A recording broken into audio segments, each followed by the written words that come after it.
Good morning, Sarvada Namaskar, dear student. In today's class, I am going to teach grammar from 7 or 8. 7 and 8 also. The chapter is clause. In today's videos, we will have been taught about clause from English grammar. Before teaching you the lesson, I want to ask you something that I hope you and your family are very good and healthy at your home. I'm too and my family too are very good at this pandemic condition. Let us begin the lesson that is clause. Okay? Here.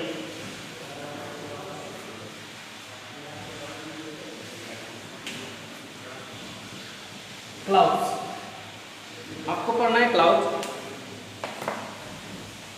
It means वाक्यांश वाक्यांश means बोले तो वाक्य का एक छोटा सा part that is वाक्यांश क्लाउड्स को एक सेंटेंस भी कह सकते हैं ये सेंटेंस भी होता है जैसे आपने पहले क्लास में पढ़ा होगा what is the sentence sentence is a group of word that arranged in a very good order and has a very good sense. It gives a very good sense to complete its meaning, that is sentence. Sentence ही एक clause होता है और clause ही एक sentence होता है. कैसे होता है ये मैं आपको बताता हूँ. According to the definition of a clause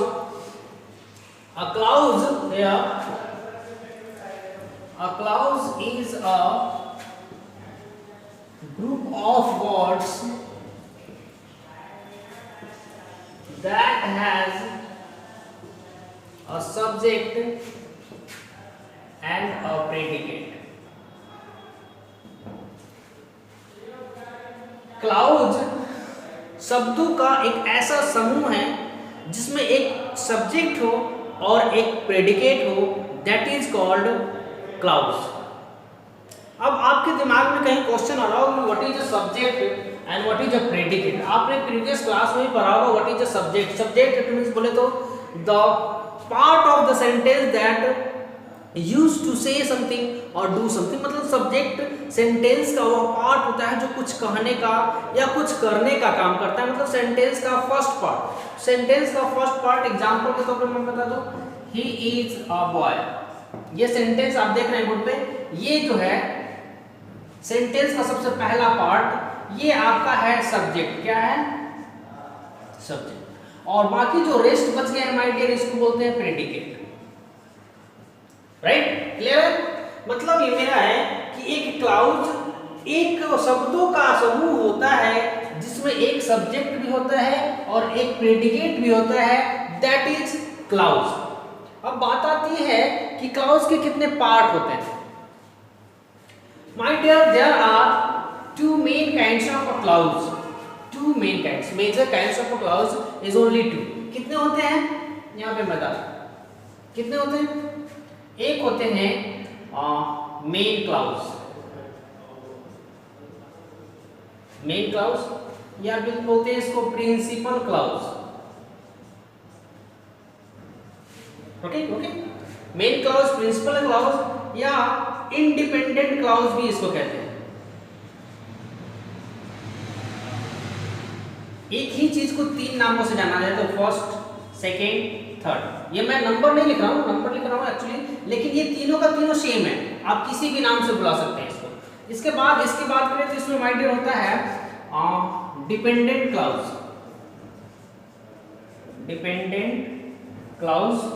और डिपेंडेंट क्लाउज. ओके. अब बात करते हैं कि ये जो क्लाउज है इसका अस्तित्व यहीं तक है. मतलब इसका और कोई पार्ट नहीं है. लेकिन इसकी बात करेंगे माय डियर तो इसके तीन पार्ट होते हैं. इसका कोई भी पार्ट नहीं होता है और इसका तीन पार्ट होता है. सबसे पहले मैं बता दूं नाउन क्लाउज बोलते हैं इसको. नाउन क्लाउज, एडजेक्टिव क्लाउज और इस लास्ट वाला एडवर्ब क्लाउज. Adverb clause. ये 3 क्लॉज होते हैं। डिपेंडेंट क्लॉज के 3 पार्ट में noun clause, adjective clause, adverb clause. लेकिन माय डियर प्रिंसिपल, मेन या इंडिपेंडेंट क्लॉज का कोई भी पार्ट नहीं होते। यहाँ ये यहीं तक फिनिश हो गया। अब क्या करना है आपको, अगर फेयर कॉपी करना है तो you can take the screenshot of the video and then you have to complete the definition in the note copy. इसके बाद मैंने क्लॉज का जो डेफिनेशन बता दिया, इसका कांच बता दिया, और फिर अब इसके डेफिनेशंस को मैं बता रहा हूं। ओके, बने रहिए।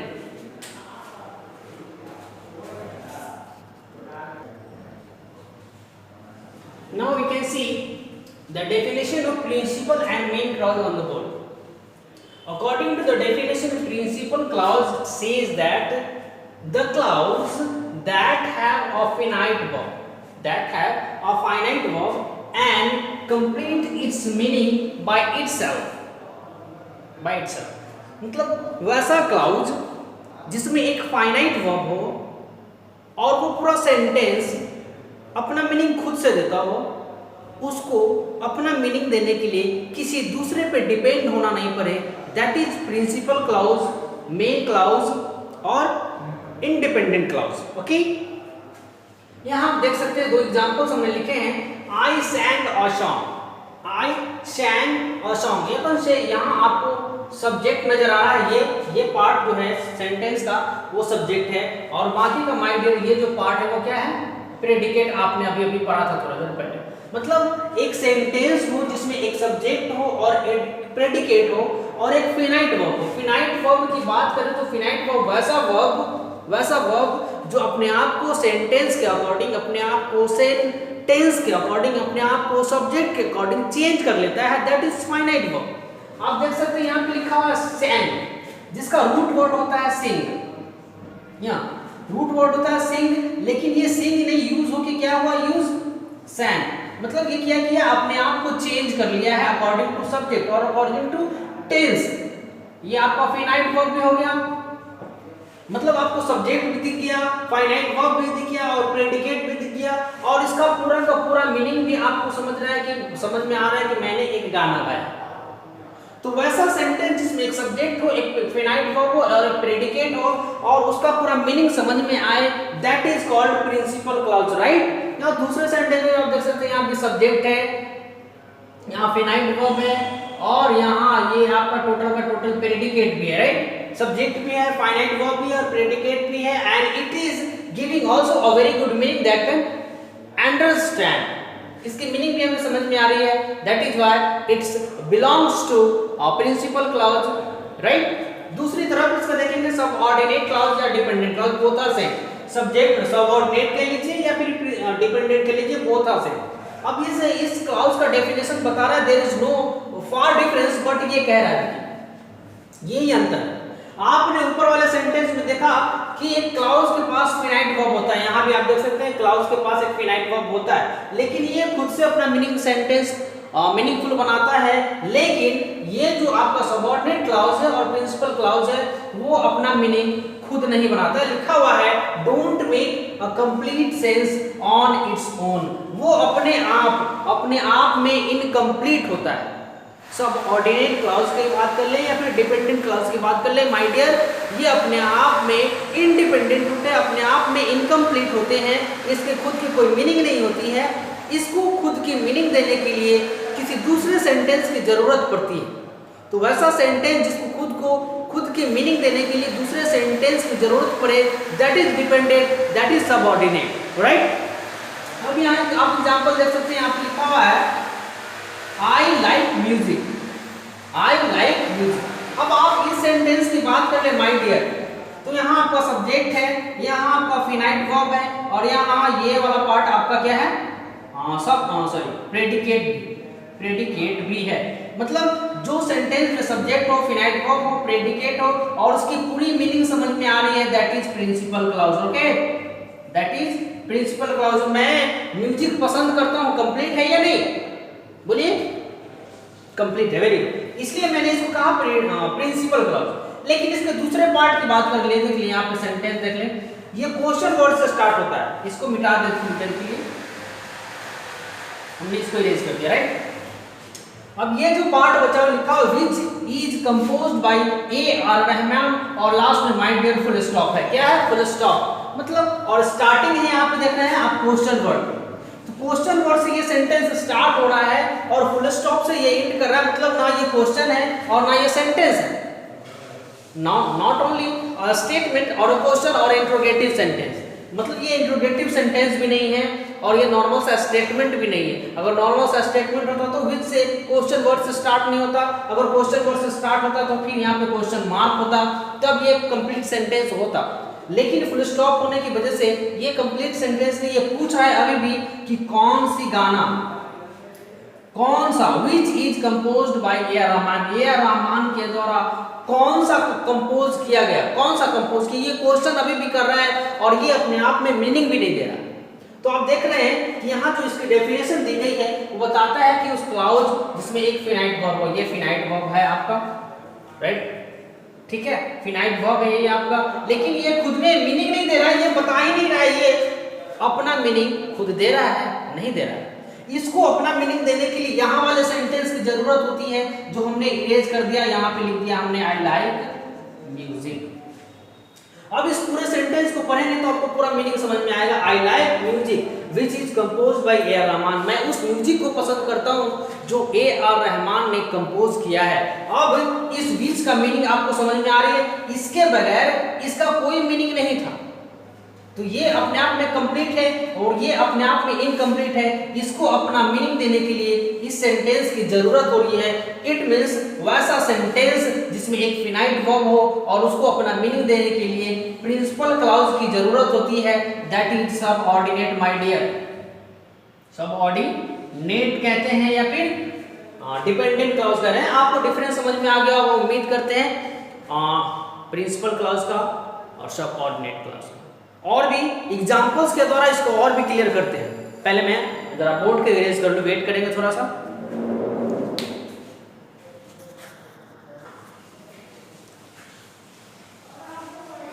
After giving the difference between principal clause and subordinate clause, I have already told you that a subordinate or a dependent clause had three parts. मैंने क्या बताया था आपको कि एक डिपेंडेंट क्लाउज के पास तीन पार्ट होते हैं, नाउन क्लाउज, एडजेक्टिव क्लाउज और adverb clause. That is here आप देख सकते हैं डिपेंडेंट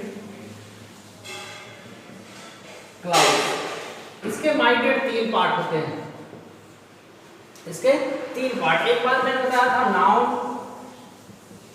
क्लाउज, एडजेक्टिव क्लाउज और adverb clause. Adverb clause independent के तीन पार्ट होते हैं और इंडिपेंडेंट में कोई पार्ट नहीं होता, राइट। अब डिफिनेशन की बात करें तो माय डियर नाउन क्लाउज की बात कर रहे हैं। नाउन क्लाउज ये बताता है कि नाउन, जैसा आपने कभी नाउन पढ़ा है, पढ़ा ही है, हमने इसी क्लास में पढ़ाया था कि नाउन पढ़ा है तो नाउन नाउन के जैसा काम करता है। ये डेफिनेशन आपको बताएगा कि नाउन क्लाउज एक नाउन के जैसा सेंटेंस में काम करता है, एक एडजेक्टिव क्लाउज एडजेक्टिव के जैसा सेंटेंस में काम करता है, एक एडवर्ब क्लाउज एक एडवर्ब क्लाउज के जैसा सेंटेंस में काम करता है। There is no any difference, यहाँ पे डेफिनेशन लिख सकते हैं। और noun clause act as a noun in the sentence, noun as a sentence। Example की बात करें कि लिखिए this is the boy, this is the boy who stolen my pen. ये सेंटेंस हमने लिखा है, this is the boy who stolen my pen. आप देख सकते हैं एक क्लाउज के माय डियर दो पार्ट होते हैं, दो से तीन पार्ट भी हो सकते हैं, राइट। एक सेंटेंस में एक जब क्लाउज निकालते हैं तो एक नॉर्मल सा sentence he is a boy भी एक क्लाउज है और एक सेंटेंस, जैसा मैंने पहले ही बताया था कि एक क्लाउज और एक सेंटेंस में बहुत ज़्यादा डिफरेंस नहीं है। मतलब एक सेंटेंस को क्लाउज कह सकते हैं और एक क्लाउज को भी सेंटेंस कह सकते हैं।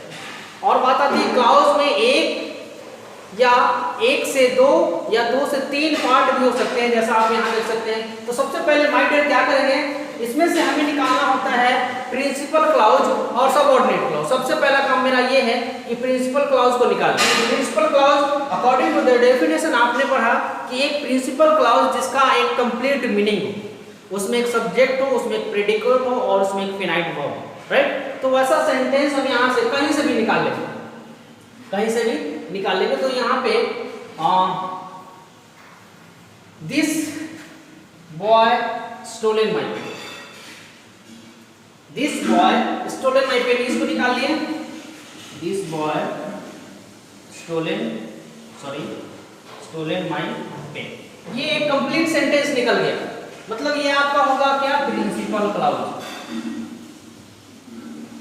और बाकी जो रेस्ट बच गए, जो ये बच गया और ये बच गया, इसको आप कहेंगे सबऑर्डिनेट क्लॉज। या फिर दूसरे भाषा में बताता हूं मैं इसको, दूसरे तरह से भी किसको कैसे निकालते हैं।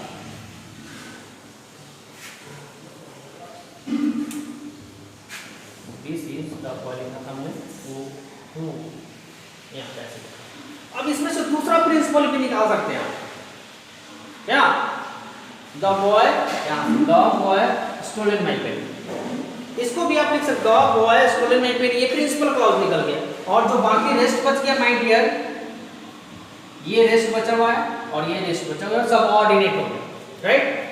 अब इसकी बात कर ले, the boy stolen my pen, आप देख सकते हैं यहाँ पे सब्जेक्ट है, यहाँ पे फिनाइट वर्ब है और ये पूरा का पूरा प्रेडिकेट है। मतलब एक प्रिंसिपल क्लॉज के अंदर एक सब्जेक्ट होना चाहिए, एक फिनाइट वर्ब होना चाहिए और एक प्रेडिकेट होना चाहिए और उसका खुद का मीनिंग भी अपने आप समझ में आ जाए, दैट इज प्रिंसिपल क्लॉज। और ये जो सबऑर्डिनेट बच गया है, क्या लिखा हुआ है, this is who, this is who, ये आपका बच गया क्या है, सबऑर्डिनेट क्लॉज।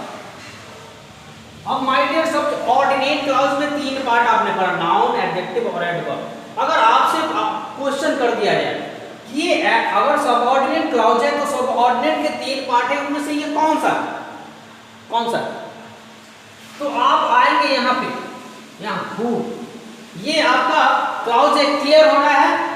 अब इस नाउन सॉरी ये वर्ड के पहले, इस वर्ड के ठीक पहले अगर कोई नाउन है, इस वर्ड के पहले, हु के पहले अगर कोई नाउन है, it means this belongs to noun clause. Clear हो रहा है कि नहीं। अगर यहाँ पे WH कोई भी वर्ड हो जो दो सेंटेंस को आपस में कंबाइन कर रहा हो, आपस में जोड़ रहा हो, उस वर्ड के पहले अगर कोई नाउन आ रहा है, it means the sentence belongs to noun clause, right. Clear हो रहा है। इसके बाद और भी जरा बोर्ड साफ कर लेते हैं, फिर बता दो। अब बात कर ले कि noun clause, adjective clause, adverb clause को बहुत आसानी से कैसे पहचानेंगे सेंटेंस में। तो एक ट्रिक है माय डियर, जो हमने बोर्ड पे लिख दिया है, एक ट्रिक है जो हमने बोर्ड पे लिख दिया है। मतलब आपको सेंटेंस में ये वर्ड एज अ क्लॉज नजर आए, सेंटेंस में ये वर्ड एज अ क्लॉज नजर आए, ये वर्ड तो समझ लीजिए वो नाउन क्लॉज है। अगर ये वर्ड नजर आए तो समझ लीजिए वो एडजेक्टिव क्लॉज है। अगर ये वर्ड नजर आए तो समझ लीजिए वो एडवर्ब क्लॉज है। मतलब एक सेंटेंस के कॉम्बिनेशन के बीच में दो सेंटेंस को आपस में जोड़ने का काम ये सारा वर्ड करता है। दो सेंटेंस को आपस में जोड़कर एक सेंटेंस बनाने का काम ये सारा वर्ड करता है। आपको तो वो नजर आए, और जैसे ही ये वर्ड आपको नजर आ जाए उसमें समझ लीजिए नाउन क्लॉज है, ये वाला वर्ड नजर आ जाए एडजेक्टिव क्लॉज है, ये वाला वर्ड नजर आ जाए एडवर्ब क्लॉज है। इसको क्या करेंगे, और भी 2 4 10 एग्जांपल हम यहाँ पे लिखते हैं और उस एग्जांपल के सहारे मैं इसको फिर से क्लियर करता हूँ।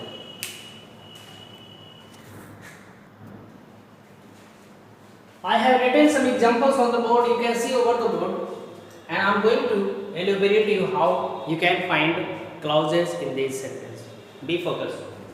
ये जो सेंटेंस आपको लिखा हुआ है देख सकते हैं, मैंने बताया था कि जब क्लॉज पढ़ते हैं तो एक सेंटेंस में पार्ट होते हैं, एक सेंटेंस में 2 पार्ट या 3 पार्ट होते हैं, और उसमें से सबसे पहले क्या करते हैं हम प्रिंसिपल क्लॉज को निकालते हैं। सबसे पहले काम मेरा होता है प्रिंसिपल क्लॉज को निकालना।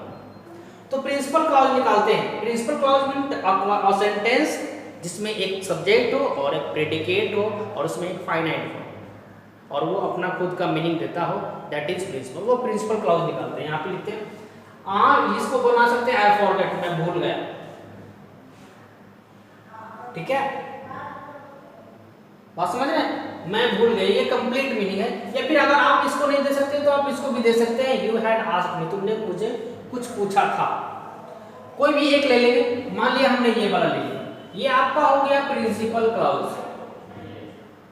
ओके। और बाकी जो रेस्ट बच गया माय डियर, ये है आपका सबऑर्डिनेट, सबऑर्डिनेट हो गया, ठीक है। अगर इसके बाद अगर आपसे क्वेश्चन किया जा रहा है, you have to pick out subordinate clause from the given sentence, तो आपने सबऑर्डिनेट क्लॉज बहुत आसानी से पिक कर लिया, राइट। लेकिन आपको अगर क्वेश्चन दिया जाता है कि आप नाउन क्लॉज बताओ, एडवर्ब क्लॉज बताओ, एडजेक्टिव क्लॉज बताओ, तो आप कहां जाएंगे, इस पार्ट में या फिर इस पार्ट में? बोलिए, इस पार्ट में जाएंगे, क्योंकि इसके तो कोई पार्ट ही नहीं होते। प्रिंसिपल क्लॉज से कोई पार्ट नहीं होता, सबऑर्डिनेट के पार्ट होते हैं। सबऑर्डिनेट के कितने पार्ट होते हैं? 3, noun, adverb, adjective. Noun clause, adverb clause, adjective clause, right. तब बताते हैं कि ये सबऑर्डिनेट क्लॉज हो गया। सबऑर्डिनेट में 3 पार्ट होते हैं और ये 3 में से कौन सा है, हाउ कैन वी फाइंड? तो मैंने बताया था, noun act as a noun in the sentence, adverb act as an adverb in the sentence, और adjective acts as an adjective in the sentence, okay। यहाँ देख लीजिए, ये जो वर्ड है, जो हमने बताया था कि ये वर्ड होते हैं जो दो सेंटेंस को आपस में जोड़ने का काम करते हैं, ये आपस में जोड़ने का काम कर रहे हैं, राइट। क्लियर हो रहा है? अब क्या करेंगे, इसके पहले क्या लिखा हुआ है, फॉरगेट। क्या लिखा हुआ है, फॉरगेट। और फॉरगेट एक वर्ब है, क्या है, वर्ब। और वर्ब में ये बताया जा रहा है कि इस आदमी, ये आदमी क्या भूल गया, क्या भूल गया, अनसर्टेन हो रहा है। अनसर्टेन मतलब नॉलेज में नहीं। तो जब कोई बात अनसर्टेन लगने लगे तो ये पूछ रहा है, ये वर्ड पूछ रहा है एक नाउन के बारे में, इसके बारे में पूछ रहा है। ये वर्ड एक नाउन के बारे में पूछ रहा है, और जब नाउन के बारे में पूछ रहा है, it means this is noun clause. दूसरा example, life is what we make it. यहां से फिर से एक प्रिंसिपल क्लॉज निकालना है, वी मेक इट, प्रिंसिपल निकाल लिया, और ये बच गया सबऑर्डिनेट। ये हमने लिख लिया प्रिंसिपल, ये और लिख लिया सबऑर्डिनेट, राइट। अब सबऑर्डिनेट में ये कौन सा पार्ट है माय डियर, तो ये जो पार्ट है, ये दो सेंटेंस को आपस में जोड़ने का काम कर रहा है। ये पार्ट क्या कर रहा है, ये दो सेंटेंस को आपस में जोड़ने का काम कर रहा है। फीलिंग समझेंगे इस सेंटेंस से, क्या करें कि लाइफ इज व्हाट, जीवन क्या है, जीवन एक कला है। क्वेश्चन जब अराइज किया जाएगा आपसे कि जीवन क्या है, तो आप अपने अकॉर्डिंग आंसर देते हैं, और फिर इसका कोई सर्टेन मीनिंग नहीं है, सर्टेन आंसर नहीं है। और जब किसी क्वेश्चन का माय डियर सर्टेन आंसर नहीं मिलेगा, तब वो होता है नाउन क्लॉज। मतलब ये हो गया आपका नाउन क्लॉज। क्लियर है? सर्टेन आंसर नहीं दिया, सर्टेन आंसर नहीं मिलेगा तो वो नाउन क्लॉज होगा। क्लियर हो रहा है? हो रहा है। अब आते हैं तीसरे सेंटेंस में, फिर से यहाँ से प्रिंसिपल सबऑर्डिनेट निकालेंगे। We sent a letter to our friend, यहाँ आपका हो गया प्रिंसिपल क्लॉज, और ये बच गया आपका सबऑर्डिनेट क्लॉज। क्लियर है? सबऑर्डिनेट। अब सबऑर्डिनेट में ये कौन सा है, यहाँ लिखा हुआ है हु, मतलब ये जो वर्ड है, ये दो सेंटेंस को आपस में कंबाइन कर रहा है, ऐड कर रहा है, और फिर इसी से हमको मतलब होता है।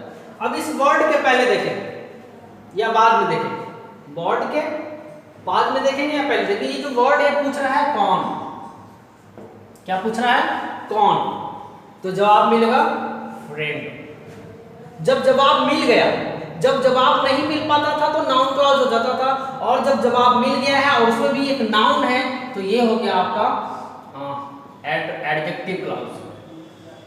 एडजेक्टिव क्लॉज पूछेंगे कि एडजेक्टिव क्लॉज कैसे हो गया, ये तो नाउन बता रहा है। तो माय डियर, एडजेक्टिव का काम होता है नाउन को क्वालिफाई करना।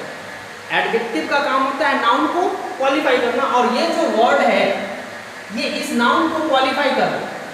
ये जो वर्ड है, इस वर्ड को ये क्वालिफाई कर रहा है, and that is why we can say that it belongs to adjective clause.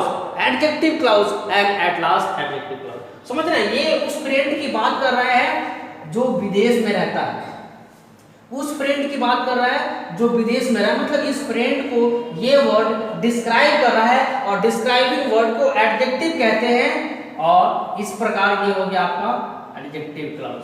Clear हो रहा है? Very good. अब यहाँ आते हैं इस चौथे नंबर सेंटेंस में, यहाँ से फिर से आपको निकालना है सबऑर्डिनेट और प्रिंसिपल। ही लाइक्स गुड, ठीक है, यहाँ ये प्रिंसिपल निकल गया,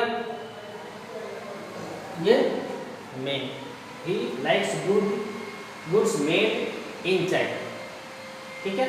मेड इन चाइना की अगर बात कर लें, मेड इन चाइना की बात करें, यहाँ आप देख सकते हैं आपको सब्जेक्ट है, यहाँ आपका फाइनाइट वर्ब है, और यहाँ ये पूरा मिला के फिनाइट वर्ब, सॉरी क्या प्रेडिकेट, मतलब ये आपका प्रिंसिपल क्लॉज हो गया, नो डाउट। लेकिन अगर माय डियर इसकी बात कर लें तो इसमें आपको सब्जेक्ट नजर नहीं आ रहा है, फिनाइट वर्ब है, प्रेडिकेट भी है, लेकिन इसमें सब्जेक्ट नहीं है। तो सब्जेक्ट नहीं है, तीन होना चाहिए, फिनाइट वर्ब, सब्जेक्ट और प्रेडिकेट, इन तीनों में से कोई एक नहीं है, मतलब वो क्लाउज नहीं है। अब यहाँ पे सब्जेक्ट नहीं है तो ये क्लाउज नहीं है, ये पूरा का पूरा एक ही वर्ड है, एक ही सेंटेंस है, पूरा का पूरा क्या है, प्रिंसिपल क्लाउज माय डियर, और इसमें कोई सब ऑर्डिनरी क्लाउज है ही नहीं। तो जब है ही नहीं तो बात ही नहीं करेंगे। इसकी बात कर ले, he came later because he missed the train, यहाँ से एक प्रिंसिपल क्लाउज निकालेंगे, ही केम लेटर या ही मिस्ड द ट्रेन, ये भी प्रिंसिपल हो सकता है, ये भी प्रिंसिपल हो सकता है, कोई भी निकाल लेंगे। मान लिया हमने ये निकाल लिया, ही मिस्ड द बस, और उसके पहले जो दोनों को कंबाइन करने वाला वर्ड है ये बिकॉज है। हमने यहाँ पे एक चार्ट बना के दिया था आपको, जिसमें कुछ वर्ड्स लिखा था और बोला था कि वो वर्ड आपको जहां भी नजर आए तो उससे रिलेटेड टॉपिक पे आप मार्क कर देंगे। उसमें बिकॉज था, जिसमें एडवर्ब क्लॉज था, एडवर्ब क्लॉज के अंदर ही बिकॉज आता है।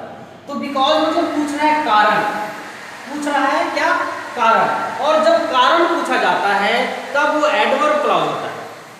जब भी कारण पूछा जाए माय डियर, वो होगा क्या, एडवर्ब क्लॉज। यहाँ पे बता रहा है ही केम लेटर, ये जो लेटर नाम का वर्ड है वो लेट से आया, ये वर्ड क्रिया हो रही है, और ये क्रिया कैसे हो रही है, देर से हो रही है, ठीक है ना। और जब किसी काम को कोई वर्ड क्वालिफाई करता है, जब किसी काम को कोई वर्ड नाउन को क्वालिफाई करता है तो एडजेक्टिव होता है, और किसी वर्ब को क्वालिफाई करता है तो वो एडवर्ब होता है। क्लियर हो रहा है, दैट इज एडवर्ब क्लॉज।